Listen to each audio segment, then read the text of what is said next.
Film director, actor भी रह चुके हैं रॉब राइनर 78 साल के और उनकी धर्म पत्नी मिशेल राइनर 68 साल की घर में कल मृत पाए गए। इनका कत्ल हो गया। फिर उनके बेटे को धर लिया गया है, युवा बेटे को।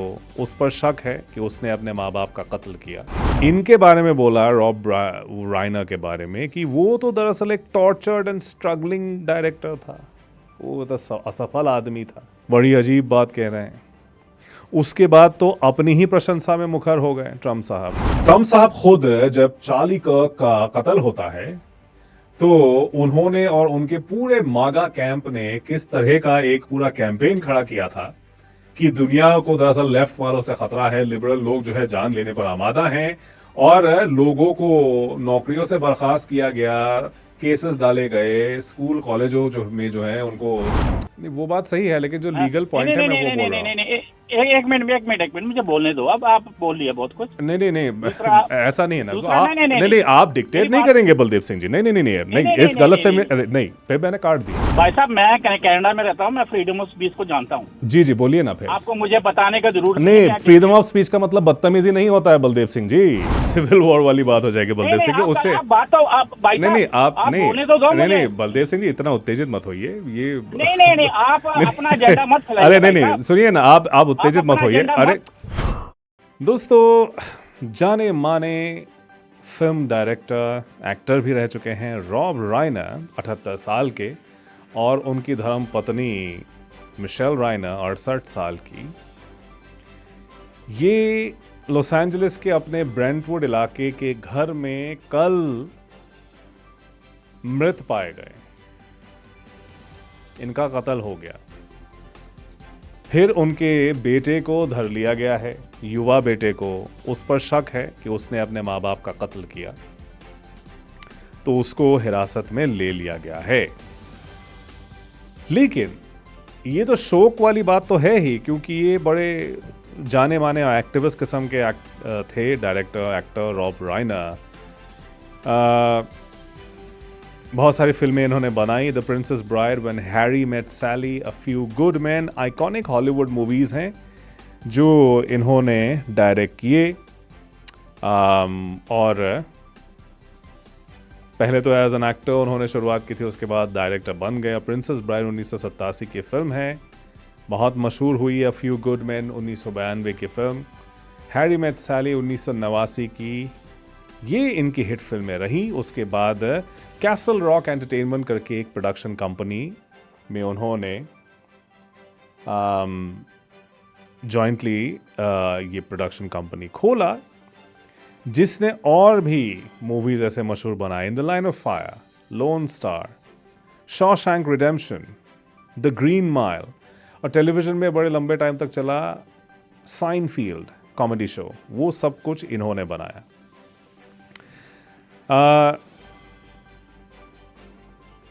जो फलसफा था इनका, ये बेसिकली बड़े प्रोडक्शंस के लिए वो काम नहीं करना चाह रहे थे, और ये टर्नर TCM को ये बिक गया उनका बिजनेस। फिर उनका थोड़ा सा छोटे प्रोजेक्ट्स वो बनाने लगे। उनके वालिद भी बड़े मशहूर डायरेक्टर और स्क्रीन राइटर थे, एक्टर भी थे, Carl Reiner. Dick Van Dyke show दरअसल उन्होंने ही बनाया था, वो लंबे टाइम तक चला वो शो भी। बहरहाल उनकी मौत से कितने लोगों को धक्का पहुंचा है, खास करके हॉलीवुड में बहुत लोग सदमे में हैं, शोक मना रहे हैं, फैमिली को ताज़ियत पेश कर रहे हैं। इसी बीच डोनाल्ड ट्रम्प साहब बड़ी अशोभनीय बात कह गए हैं। उन्होंने कहा है, यानी ये कहां से, मतलब हुआ है कत्ल, लेकिन ट्रम्प साहब बोल दिए कि उनकी मौत हुई है due to the anger he caused others through his massive, unyielding and incurable affliction with a mind crippling disease known as Trump derangement syndrome.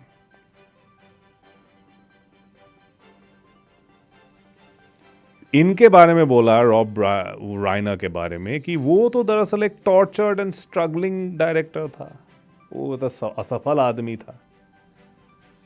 बड़ी अजीब बात कह रहे हैं।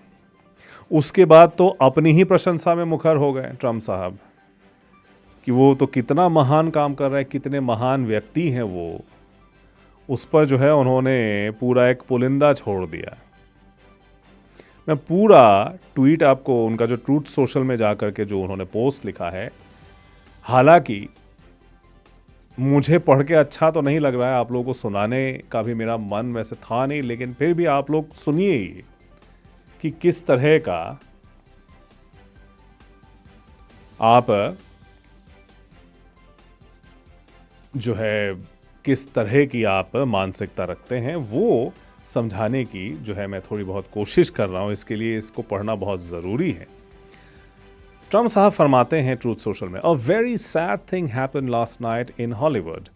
Rob Reiner, a tortured and struggling but once very talented movie director and comedy star, has passed away, together with his wife Michelle, reportedly due to the anger he caused others through his massive, unyielding, and incurable affliction with a mind-crippling disease known as Trump derangement syndrome, sometimes referred to as TDS. He was known to have driven people crazy by his raging obsession of President Donald J. Trump, and with his oblivious paranoia reaching new heights as the Trump administration surpassed all goals and expectations of greatness. यानी इतनी महानताएं जो है हासिल कर ली है, यानी महानता की जो सीमा है उससे भी आगे निकल गए हैं ट्रम्प साहब और उनकी सरकार। इसीलिए प्रताड़ित महसूस करने लगे रॉब राइनर, इसीलिए उनकी मौत हो गई। And with the golden age of America upon us, perhaps like never before.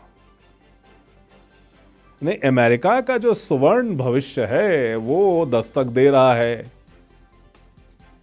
और रॉब राइनर, जिसको ट्रम्प डिरेंजमेंट सिंड्रोम था, वो इस बात को बर्दाश्त नहीं कर पाया। इस तरह का, अब उसमें 32,000 के आसपास लाइक्स पढ़े, बताइए। तो इस तरह का वो हुआ है। लेकिन मैं फिर आपको बताना चाहूंगा कि प्रेस ने पूछा भी ट्रम्प साहब से आज कि आप जो ये कह रहे हैं, जो आपने लिखा है, इस पर कोई आगे आपको टिप्पणी करनी है क्या? तो उन्होंने और भी बोला आगे, I was not a fan of his at all. He was a deranged person as far as Trump is concerned. He knew it was false. In fact, it was the exact opposite, but he said that I was a friend of Russia, controlled by Russia, the Russia hoax. He was one of the people behind it. I think he hurt himself career-wise. He became like a deranged person. आज Los Angeles police ने कहा है कि निक राइनर, Rob राइनर के 32 साला बेटे को हिरासत में ले लिया गया है। उस पर ये शक है कि उसी ने दरअसल अपने माँ बाप का कत्ल किया है। बेल की रकम $4 मिलियन पर तय हुई है। तो इस पर जो उनकी जो तिरस्कार हुआ है डोनाल्ड ट्रंप का इस तरह की बात लिखने से, वो भी मैं थोड़ा सा बता दूं, और फिर मैं आप लोगों की बातें मैं सुनूंगा। कॉल्स मैं देख रहा हूं आ रहे हैं, लेकिन मैं आप लोगों की बात जरूर सुनूंगा। इसमें अलग अलग लोगों ने, वो चाहे रिपब्लिकन पार्टी के हो चाहे डेमोक्रेटिक पार्टी के हो, वो खुले तौर पे पूरा तिरस्कार किया है ट्रंप का। यानी किसी के लिए भी ये बहुत ही अशोभनीय बात है। पैट्रिक श्वार्ज़नेगर, जो कि आर्नल्ड श्वार्ज़नेगर उनके साहबजादे हैं, उन्होंने कहा है एक्स पे, what A disgusting and while statement, what a disgusting and while statement. Republican party के साथ ताल्लुक है, समर्थन करते हैं, फिर भी बोले हैं। होपी गोल्डबर्ग टेलीविजन होस्ट बहुत मशहूर हैं, आपको मालूम है, उन्होंने भी बड़ा तिरस्कार किया है। ट्रंप साहब खुद जब चार्ली कर्क का कत्ल होता है तो उन्होंने और उनके पूरे मागा कैंप ने किस तरह का एक पूरा कैंपेन खड़ा किया था कि दुनिया को दरअसल लेफ्ट वालों से ख़तरा है, लिबरल लोग जो है जान लेने पर आमादा हैं और लोगों को नौकरियों से बर्खास्त किया गया, केसेस डाले गए, स्कूल कॉलेजों जो है उनको हैरस किया गया क्योंकि उन्होंने चार्ली कर्क का शोक मनाने से मना कर दिया। बोले कि ये लेफ्ट वाले जो है लोगों का कत्ल होता है उसको सेलिब्रेट कर रहे हैं। ऐसे वक्त में इस तरह की बात कौन कहता है? चार्ली कर्क को तो हीरो बना दिया था, इतना मेमोरियल सर्विस किया, आपने देखा ट्रम्प साहब खुद गए थे। तो उस दौर में आपको याद रखना चाहिए कि ट्रम्प साहब क्या क्या बात बोले थे, लेकिन अब खुद ही इस तरह की बात बोल रहे हैं जब कोई ऐसा आदमी है जो उनको नहीं पसंद है, जो उनका मुखालिफ था, उनके बारे में इस तरह की आप टिप्पणी दे देते हैं। जिसने भी चार्ली कर्क के बारे में या जो चार्ली कर्क का जो इमिग्रेंट्स के ख़िलाफ़, माइनॉरिटीज़ के ख़िलाफ़, सेक्सुअल माइनॉरिटीज़ के ख़िलाफ़ जिस तरह के उसके बयानात थे, जिस किसी ने भी वैसे चीज़ों को याद दिलाया चार्ली कर्क के मरण पर, उन सब के ख़िलाफ़ व्हाइट हाउस ने एक्शन लिया या कम से कम पहल तो की। तो होपी गोल्डबर्ग ने कहा है, I don't understand the man in the white house. He spoke at length about Charlie Kirk and about caring, and then this is what he puts out. Have you no shame? No shame at all. Can you get any lower? I don't think so. California के governor Gavin Newsom साहब, उनका तो 36 का आंकड़ा है Donald Trump साहब के साथ। उन्होंने लिख दिया है एक्स पर, this is a sick man. Maxwell Alejandro Frost, Florida के ही डेमोक्रेटिक पार्टी के हैं, उन्होंने भी लिखा है this is a sick man. माफ कीजिएगा, उन्होंने कहा है what a despicable piece of garbage. मैंने दोबारा से गैविन न्यूसम साहब का ही पढ़ लिया था। What a despicable piece of garbage, Maxwell Alejandro Frost ने लिखा है। सेनेटर क्रिस मर्फी कनेक्टिकट से ताल्लुक रखते हैं, डेमोक्रेटिक पार्टी के हैं, वो कहते हैं he has just lost it now saying Rob and Michelle Reiner caused their own murder because they did not support him, so sick. ये सब एक्स पे लिखे गए हैं। Zoe Lofgren, US House member California की हैं, डेमोक्रेट, उन्होंने कहा है a new low for this petty hateful man, his party needs to condemn this. अब रिपब्लिकन पार्टी की मार्जरी टेलर ग्रीन ट्रंप की चहीती थी, अब लेकिन दोनों के बीच में ताल्लुकात अच्छे नहीं हैं। उन्होंने कहा है this is a family tragedy, not about politics और political enemies.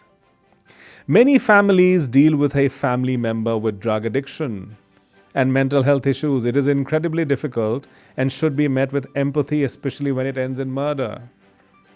Marjorie Taylor Greene इतनी सेंसिबल बात कह रही हैं, मुझे भी हैरानी हो रही है, लेकिन फिर भी कह रही हैं।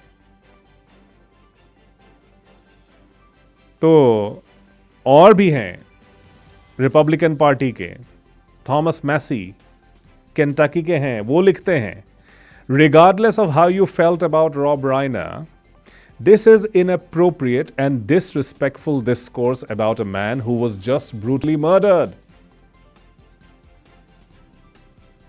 उन्होंने चैलेंज किया है अपनी पार्टी के लोगों को, किसी को भी, यहां तक कि जेडी वैंस वाइस प्रेसिडेंट, उनको भी नहीं छोड़ा है। बोले हैं कि डोनाल्ड ट्रंप की इस वाहियात बात का समर्थन करके दिखाओ, देखा जाएगा फिर। ट्रंप साहब के मुखालिफ रहे हैं रॉब राइनर। 2017 में एक इंटरव्यू में ट्रंप साहब के बारे में, तब तो प्रेसिडेंट बन चुके थे, पहला टर्म था, बोल दिया था कि वो दरअसल मेंटली अनफिट है प्रेसिडेंट बनने के लिए। उन्होंने चेतावनी दी थी कि डोनाल्ड ट्रंप के रहते अमेरिका एक ऑटोक्रेसी में तब्दील हो सकता है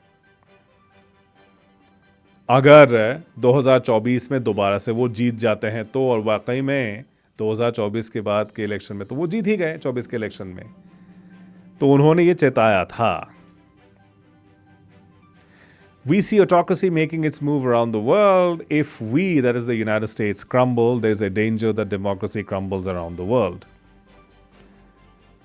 और जब चार्ली कार्क का कत्ल हुआ था ना, तब उन्होंने एब्सोल्यूट हॉरर कहा था. राइनर ने उस टाइम पे बोला था, it is beyond belief what happened to him, Charlie Kirk. That should never happen to anybody. I don't care what your political beliefs are. That is not acceptable. That's not a solution to solving problems. यानी Charlie कर्क से इख्तलाफात बहुत सारे थे, लेकिन फिर भी जब कत्ल होता है उसका सेलिब्रेशन नहीं करते, ना ही इस तरह की घटिया टिप्पणी करते हैं. साफ लफ्ज़ों में उसको तिरस्कार करते हैं, उसकी मजम्मत करते हैं बड़ी सख्ती से. उसके बाद उन्होंने अपना स्टैंड बदला नहीं. अब इसमें दिलचस्प बात यह भी है कि 1987 में डोनाल्ड ट्रंप की किताब आई थी, the art of the deal. वो बहुत बिकी. मैनेजमेंट गुरु के तौर पे डोनाल्ड ट्रंप साहब का वो एक नया एक आगमन होता है उस किताब के बाद.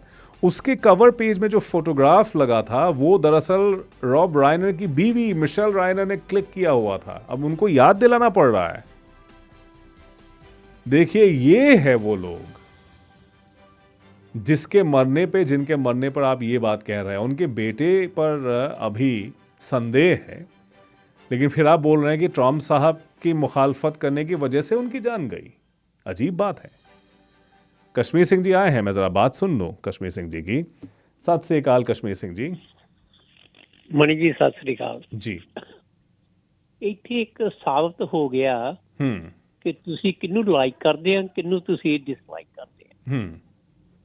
ਹੁਣ ਆਸਟ੍ਰੇਲੀਆ ਦੇ ਵਿੱਚ ਦੇਖੋ, ਆ ਜਿਹੜਾ ਐਡਾ ਵੱਡਾ ਉੱਥੇ ਕਤਲੋਗਾਰਤ ਹੋਈ ਆ, ਉਹ ਲੋਕਾਂ ਨੇ ਬਹੁਤ ਜਾਣੀ ਕਿ ਨਾ ਜਾਣਦੇ ਹੋਏ ਵੀ ਉਹਨਾਂ ਨਾਲ ਅਫਸੋਸ ਜ਼ਾਹਰ ਕੀਤਾ. ਹਾਲਾਂਕਿ ਪਤਾ ਕਿ ਉਹਨਾਂ ਲੋਕਾਂ ਦਾ ਕੋਈ ਕਸੂਰ ਨਹੀਂ ਜਿਹੜੇ ਮਾਰੇ ਗਏ ਆ. ਹੁਣ ਜਦੋਂ ਚਾਰਲੀ ਕਰਕ ਮਰਿਆ ਤਾਂ ਉਦੋਂ ਅਫਸੋਸ ਬਹੁਤ ਵੱਡਾ ਮਨਾਇਆ ਗਿਆ. ਪਰ ਜਦੋਂ ਅਸੀਂ ਤੁਹਾਡੇ ਨਾਲ ਕੋਈ ਥੋੜੀ ਬਹੁਤੀ ਅੱਖ ਵਾਲ ਹੋ ਜਾਵੇ ਤਾਂ ਉਹੋ ਹੀ ਬੰਦੇ ਜਿਨ੍ਹਾਂ ਨੇ ਤੁਹਾਡੀ ਕਦੇ ਸਿਫਤ ਕੀਤੀ ਹੁੰਦੀ ਆ, ਉਹਨਾਂ ਨੂੰ ਤੁਸੀਂ ਫਿਰ ਬੁਰਾ ਭਲਾ ਕਹਿਣ ਲੱਗ ਪਓ.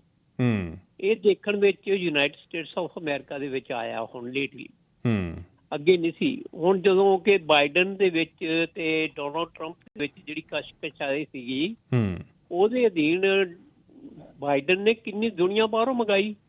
ਔਰ ਆਪਾਂ ਦੇਖਦੇ ਰਹੇ ਹਾਂ ਵੀ ਪੁਲਿਸ ਵਾਲੇ ਆਪ ਉੱਥੋਂ ਉਹ ਜਿਹੜੀਆਂ ਰੇਜ਼ਰ ਵਾਇਰ ਕੱਟ ਕੇ ਉਹਨਾਂ ਨੂੰ ਅੰਦਰ ਲਿਆਉਂਦੇ ਰਹੇ. ਉਹਨਾਂ ਨੂੰ ਡਿਸਲਾਈਕ ਕਰਦੇ ਹੋਣ ਕਰਕੇ ਅਸੀਂ ਸਾਰਾ ਹੀ ਚੇਂਜ ਕਰ ਦਿੱਤਾ ਵੀ ਜਿੰਨੇ ਹੈਗੇ ਆ ਉਹਨਾਂ ਨੂੰ ਅਸੀਂ ਕੰਟਰੈਕਟਰ ਸਾਈਨ ਕਰ ਲਈਆਂ, ਸਿਕਿਉਰਿਟੀ ਕੰਪਨੀਆਂ, ਤੇ ਉਹਨਾਂ ਲੋਕਾਂ ਨੂੰ ਫੜ ਕੇ ਬਾਹਰ ਕੱਢੋ. ਤੇ ਸਾਡੀ ਕਿਉਂਕਿ ਅਸੀਂ ਡਿਸਲਾਈਕ ਕਰਦੇ ਆ ਜੋ ਬਾਈਡਨ ਨੂੰ. ਇਹ ਜਿਹੜੀਆਂ ਚੀਜ਼ਾਂ ਆ ਇਹ ਕੰਟਰੀਆਂ ਦੇ ਹੱਕ ਵਿੱਚ ਨਹੀਂ, ਇਹ ਲੋਕਾਂ ਦੇ ਹੱਕ ਵਿੱਚ ਨਹੀਂ ਕਿ ਉੱਥੋਂ ਦੇ ਲੋਕਾਂ ਨੂੰ ਤੁਸੀਂ ਬਗੈਰ ਕਿਸੇ ਰੀਜ਼ਨ ਤੋਂ, ਬਗੈਰ ਜਿਹੜੀਆਂ ਗੱਲਾਂ ਤੋਂ ਜਿਹਨਾਂ ਨੂੰ ਇਜਾਜ਼ਤ ਹੈਗੀ ਆ, ਉਹਨਾਂ ਨੂੰ ਫੜ ਕੇ ਕੱਢੀ ਜਾਓ, ਜਾਂ ਤੁਸੀਂ ਉਹਨਾਂ ਲੋਕਾਂ ਨੂੰ ਬੁਰਾ ਭਲਾ ਬੋਲਣ ਲੱਗ ਪਾਓ. ਇਹ ਇੱਕੋ ਹੀ ਜਾਣੀ ਕਿ ਮਤਲਬ ਕਈ ਵਾਰੀ ਹੋਇਆ. ਇਸ ਤੋਂ ਪਹਿਲਾਂ ਗਵਰਨਮੈਂਟਾਂ ਜਿੰਨੀਆਂ ਸੀ ਉਹ ਸਾਰੀਆਂ ਰਲ ਕੇ ਚੱਲਦੀਆਂ ਸੀ. ਕਿਸੇ ਕੰਟਰੀ ਵਿੱਚ ਕਿਸੇ ਨੂੰ ਪ੍ਰੋਬਲਮ ਆ ਗਈ ਉਹਨੂੰ ਅਸਾਈਲਮ ਦਿੰਦੇ ਸੀ, ਸਭ ਕੁਝ ਕਰਦੇ ਸੀ. ਪਰ ਇੱਥੇ ਸਾਡੇ ਵਿੱਚ ਦੇਖਣ ਦੇ ਜੋ ਆ ਰਿਹਾ ਨਾ, ਇਸੇ ਅਨਹਿਊਮਨ ਹੈਗਾ ਜੋ ਕੁਝ ਵੀ ਇਹ ਕਰ ਰਹੇ ਆ. ਬਾਕੀ ਤੁਸੀਂ ਸੋਚ ਵਿਚਾਰ ਜਿੰਨੀ ਵੀ ਕਰਦੇ ਆ ਤੋੜ ਮਿਲ ਕੇ ਕਰਦੇ ਆ. ਸੋ ਤੁਹਾਡਾ ਵੀ ਇੱਕ ਬਹੁਤ ਵੱਡਾ ਯੋਗਦਾਨ ਹੈ. ਤੁਹਾਨੂੰ भी बहुत बहुत ਤੁਹਾਡਾ भी धन्यवाद. सत श्री अकाल. बहुत शुक्रिया. सत श्री अकाल कश्मीर सिंह जी. देखिए, हम तो कोशिश करते हैं कि बात को अलग अलग सारे धागे कोशिश करते हैं खोल के आपके सामने रखें एक विषय को. उसके बाद फिर फैसला आपको करना होता है कि आपको उसके बारे में क्या राय रखनी है. अगर मुझे कभी लगता है कि हाँ, यहाँ पर शायद थोड़ा सा मेरे इंटरवेंशन की ज़रूरत है, थोड़ा सा और कॉम्प्लिकेट अगर हम कर पाएँ आपकी सोच को, तो फिर मकसद दरअसल वही होता है कि थोड़ा सा कॉन्टेक्सचुअलाइज करने की कोशिश हम करते हैं.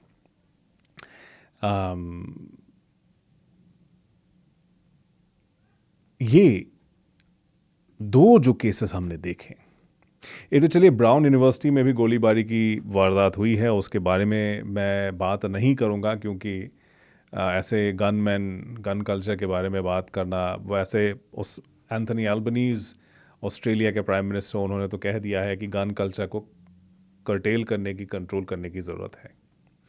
मैं हमेशा ये बात कहता हूं, मैं सिविलियंस के असॉल्ट राइफल्स रखने के बिल्कुल भी पक्ष में नहीं हूं,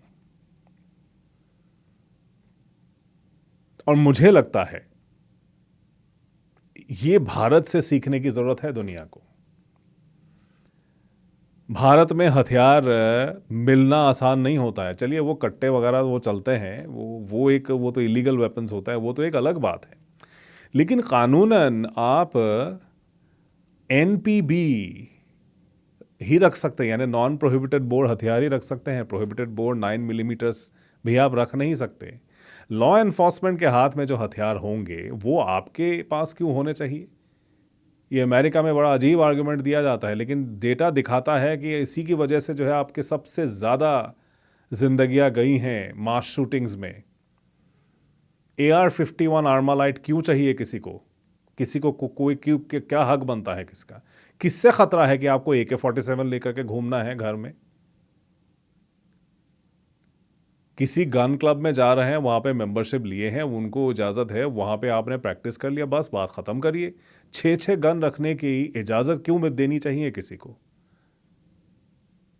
लाइसेंस हथियार रखना भी बहुत बड़ी बात होती है वैसे इंडिया में, इसीलिए हमारा लाइसेंसिंग भी बड़ा कॉम्प्लिकेटेड होता है। एक तो बहुत पैसे देने होते हैं, बहुत पैसे लगते हैं, बड़ा लंबा कॉम्प्लिकेटेड प्रोसीजर होता है, पुलिस इंक्वायरी करेगी, वो तब जाकर के आपको एक गन लाइसेंस दिया जाएगा।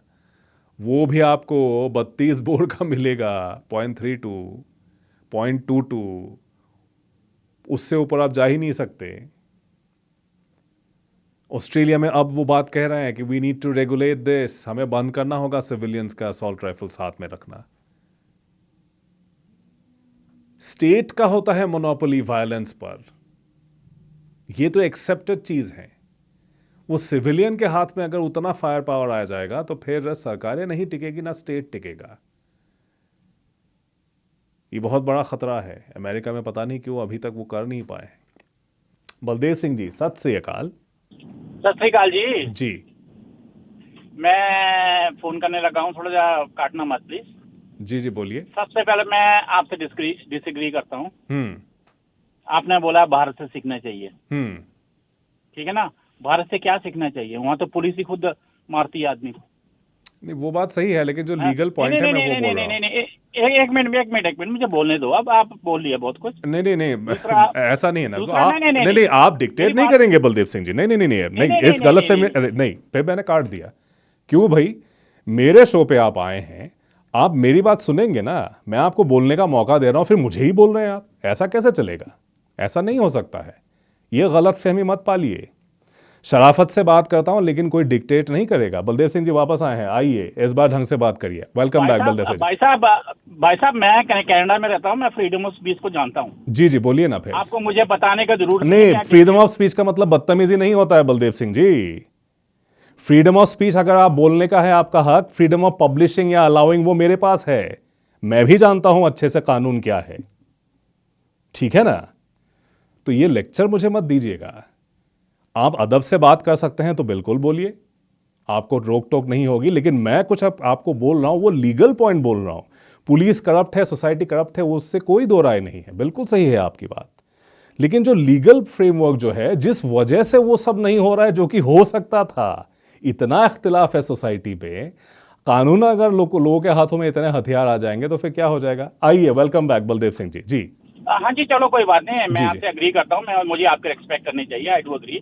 पर भाई साहब, मैं गुरु गोविंद सिंह जी की फिलॉसफी हथियार की और अमेरिका की फिलॉसफी को मैं नमस्कार करता हूँ।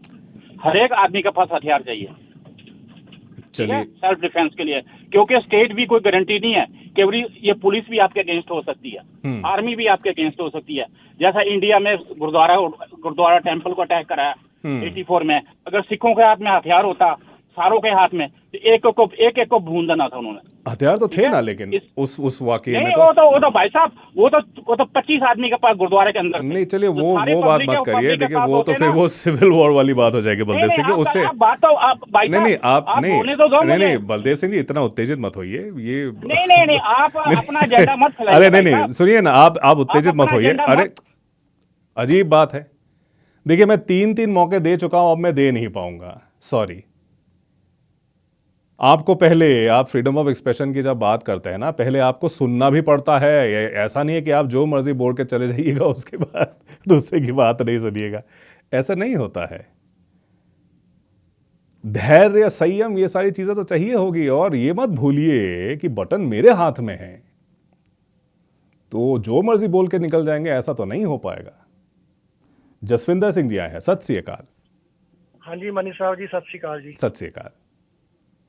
जो बलदेव सिंह बोलते हैं ना, पहले आप जो बोल रहे हैं और दोनों में थोड़ा एक दूसरे में समझने की फर्क हो रहा है। आप जो बोल रहे हैं वो भी ठीक है, वो हर एक के हाथ में हथियार नहीं दे सकती। जो पॉलिसी बलदेव सिंह जी बोल रहे हैं, वो बोल रहे हैं जो गुरु गोबिंद सिंह जी ने हथियार देने का एक एज सिख ਨੂੰ ਅਲਾਉਡ ਹੈ, ਪਰ ਉਹਦੇ ਵਾਸਤੇ ਵੀ ਉਹਨਾਂ ਨੇ ਪਾਬੰਦੀਆਂ ਲਾਈਆਂ, ਉਹ ਹਜੇ ਤੱਕ ਐਕਸਪਲੇਨ ਨਹੀਂ ਹੋਈਆਂ। ਹਥਿਆਰ ਰੱਖਣਾ ਕਹਿਤਾ, ਪਰ ਜੋ ਕਲਗੀਧਰ ਪਾਤਸ਼ਾਹ ਜੀ ਨੇ ਪਾਬੰਦੀਆਂ ਲਾਈਆਂ ਉਹ ਅਜੇ ਤੱਕ ਐਕਸਪਲੇਨ ਨਹੀਂ ਕੀਤਾ। ਇਸੇ ਕਰਕੇ ਸਾਨੂੰ ਕਿਰਪਾਨ ਰੱਖਣ ਤੋਂ ਵੀ ਮਨਾ ਕਰਤਾ, ਛੋਟੀ ਕਿਰਪਾਨ ਤੇ ਲੈ ਆਂਦਾ। ਉਹਦੇ ਵਾਸਤੇ ਆਪਣੀ ਪ੍ਰੋਬਲਮਾਂ ਇਹ ਸੀਗੀਆਂ, ਜਿਸ ਤਰ੍ਹਾਂ ਦੀ ਗੌਰਮੈਂਟ ਕੋ ਸ਼ਸਤਰ ਹੈ ਉਸੇ ਤਰ੍ਹਾਂ ਦਾ ਹੀ ਸਿੱਖ ਕੋ ਹੋਣਾ ਚਾਹੀਦਾ। ਪਰ ਉਹਦੇ ਉੱਤੇ ਵੀ ਜਿੱਦਾਂ ਇੱਕ ਗੌਰਮੈਂਟ ਆਪਣੇ ਮਿਲਟਰੀ ਨੂੰ, ਪੁਲਿਸ ਨੂੰ ਹਥਿਆਰ ਦਿੰਦੀ, ਉਹਦੇ ਉੱਤੇ ਕੰਡੀਸ਼ਨਾਂ ਹੁੰਦੀਆਂ ਆ ਵੀ ਤੁਸੀਂ ਇਸ ਜਗ੍ਹਾ ਤੇ ਚਲਾ ਸਕਦੇ, ਨਹੀਂ ਚਲਾ ਸਕਦੇ, ਕਿੱਥੇ ਕਿੱਥੇ ਕੀ ਕਰ ਸਕਦੇ। ਇਸੇ ਤਰ੍ਹਾਂ ਕਲਗੀਧਰ ਪਾਤਸ਼ਾਹ ਗੁਰੂ ਗੋਬਿੰਦ ਸਿੰਘ ਜੀ ਨੇ ਵੀ 7 ਕੰਡੀਸ਼ਨਾਂ, ਇਹਨਾਂ ਤੇ 4 ਲੱਗਦੀਆਂ ਆਮ, ਮੋਸਟਲੀ ਇਹਨਾਂ ਤੇ 4 ਲੱਗਦੀਆਂ ਆਮ ਜਿਹੜੀ ਗੌਰਮੈਂਟ ਦਿੰਦੀ ਆ ਆਪਣੀ ਹਿਫਾਜ਼ਤ ਵਾਸਤੇ। ਪਰ ਗੁਰੂ ਗੋਬਿੰਦ ਸਿੰਘ ਜੀ ਨੇ 7 ਲਾਈਆਂ ਸਿੱਖ ਤੇ, ਉਹ ਹਜੇ ਤੱਕ ਐਕਸਪਲੇਨ ਨਹੀਂ ਕੀਤਾ ਗਿਆ। ਤਾਂ ਹੀ ਸਿੱਖਾਂ ਦੇ ਉੱਤੇ ਵੀ ਨਾਲ ਨਾਲ ਪਾਬੰਦੀਆਂ ਲੱਗ ਰਹੀਆਂ। ਜੇ ਐਕਸਪਲੇਨ ਕਰਦੇ ਵੀ ਇਹਨਾਂ ਨੂੰ ਤਾਂ ਇਕੱਲੇ ਲੱਗੇ ਵੀ ਤੁਸੀਂ ਜਿਹੜਾ ਬੰਦਾ ਕੋਈ ਹੈਪਨ ਕਰਦਾ ਹੈ ਜਾਂ ਕੋਈ ਗੱਲਬਾਤ ਹੁੰਦਾ ਵੀ ਤੁਸੀਂ ਉਹਦੇ ਤੇ ਪਹਿਲਾਂ ਹਵਾਈ ਫਾਇਰ ਕਰੋ, ਫਿਰ ਤੁਸੀਂ ਲੱਤ 'ਚ ਮਾਰੋ, ਜ਼ਮੀਨ 'ਤੇ ਮਾਰੋ। ਤਾਂ ਕਰਕੇ ਸਿੱਖਾਂ ਦੇ ਉੱਤੇ ਤਾਂ 7 ਆ। ਉਹ 7 ਕਿਹੜੀਆਂ ਕਿ ਤੁਸੀਂ ਬਜ਼ੁਰਗ ਤੇ ਡਿੱਗੇ ਹੋਏ ਤੇ ਹਮਲਾ ਨਹੀਂ ਕਰ ਸਕਦੇ, ਤੁਸੀਂ ਆ ਨਹੀਂ ਕਰ, ਇਹ ਐਕਸਪਲੇਨ ਕਰਨ ਦੀ ਲੋੜ ਹੈ ਹਨਾ। सो इस करके मैं ਤੁਹਾਡੇ ਨਾਲ ਗੱਲ करनी चाहता ਸੀਗਾ। धन्यवाद जी। बहुत शुक्रिया, बहुत शुक्रिया। देखिए जसविंदर सिंह जी जो अपनी बात कह गए, देखिए बिना चिल्लाए भी, बिना उत्तेजित हुए भी बात हो सकती है ना। इतना चिल्ला के अगर आप बोलिएगा, उससे बात सही नहीं हो जाती है, बल्कि वो मौका आपके हाथ से जा सकता है। और कॉलर्स हैं और मैं तुरंत सुनने की कोशिश करता हूँ उनकी बात। बहुत ही दिलचस्प सवाल एक व्हाट्सएप पे एक साहब पूछे हैं। उन्होंने ये भी कह दिया है कि बड़े पोलाइटली पूछ रहे हैं, तो बहुत शुक्रिया। पूछ रहे हैं कि मेरा ताल्लुक, मेरी जड़ें भारत में ही हैं या किसी और मुल्क में हैं। अब किसी और मुल्क से क्या मुराद है वो समझ नहीं पा रहा हूँ, लेकिन ऐसा लग रहा है कि मेरा असली नाम क्या है, ये सवाल जो पूछते रहते हैं लोग उससे थोड़ा मिला जुला सवाल लग रहा है। अब पूछे तो बता ही देते हैं, चलिए कोई बात नहीं, इतने प्यार से पूछे हैं। पूरा नाम, टाइटल्स वगैरह सब बता देता हूँ। अल सुल्तान अल आज़म अला अल दुनिया व अद्दीन अबू अल मुज़फ़्फ़र मोहम्मद शाह अल सुल्तान सिकंदर सामी यामिन अल खिलाफत नासिर अमीरुल मोमिनीन। मैं हिंदुस्तान का बादशाह हूँ। ठीक है ना, आगे से ये सवाल मत पूछिएगा। नरेंद्र सिंह जी, सत श्री अकाल। इंडिया में लाइसेंस बनाना ही बड़ा मुश्किल है आज की डेट में। लाइसेंस तो रिन्यू कराना ही बहुत मुश्किल हो गया है। उसमें भी ड्रग टेस्ट वगैरह सब कुछ करवाते हैं, तब जाके उसका रिन्यू होता है। कई जगह फॉर्मेलिटीज इतनी है कि हिसाब ही नहीं है। और दूसरी बात, सेमी ऑटोमेटिक तो बिल्कुल, जैसे कार्बन वगैरह नहीं देते हैं बिल्कुल। वो पहले मिलता था, अब नहीं मिलता। ऑटोमेटिक पिस्टल तो आप ले ही नहीं सकते, ऑटोमेटिक नहीं मिलता, सेमी भी नहीं मिलता जी। हाँ जी, बहुत बहुत शुक्रिया, बहुत शुक्रिया। मानवीर सिंह जी हैं, मैं ज़रा इनकी बात सुन लूँ। मानवीर सिंह जी, सत श्री अकाल। हाँ जी Manny, I just want to say that well handled call. I appreciate that. Thank you. Thank you very much. बहुत शुक्रिया, थैंक यू। 3231, सत श्री अकाल। हेलो। हाँ जी, सत श्री अकाल, आप ऑन एयर हैं। नमस्कार मनी जी, मेरा नाम भी बलदेव है। ऐसा ना कीजिए हमारा फोन ना उठा हुआ। अच्छा, नहीं नाम नहीं आ रहा। नहीं ऐसी कोई बात नहीं है, वो थोड़े से उत्तेजित हो गए शायद। एक बात और है सर, आप धन है सर, धन है आप।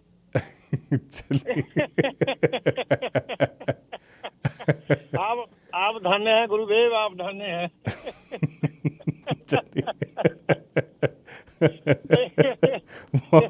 बहुत शुक्रिया। देखिए ना, लास्ट कॉल थी, हमने आपको पूरा खुश कर दिया। जी जी जी, बिल्कुल बिल्कुल। बहुत शुक्रिया बलदेव जी, बहुत शुक्रिया। Okay sir, thank you. दोस्तों बहुत शुक्रिया आप सभी का। अब मैंने अपनी सारी बातें बता दी अपने बारे में, मेरे सारे इंपेरियल टाइटल्स भी बता दिए, हिंदुस्तान का बादशाह हूँ वो भी बता दिया। इसके बाद मुझे नहीं लगता किसी और को शक होना चाहिए कभी भी कि हम हिंदुस्तान के हैं या किसी और देश के हैं। इजाज़त दीजिएगा, कल दोपहर 3 बजे फिर से आपके सामने हाजिर हो जाएंगे। अपना बहुत ख्याल रखिएगा। इसके